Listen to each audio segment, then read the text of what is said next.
Hey everyone, I'm Ron from Coleno, the leading suite app for accounts receivable. In this tutorial, I'll show you how to run reports for subsidiaries with different accounting periods in NetSuite.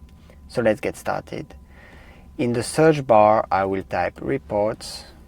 Here you can see different types of reports. Let's say I go for the income statement. And in the footer, you can see that you can select the period, the date ranges, and the subsidiary. If you find this video helpful, please like it.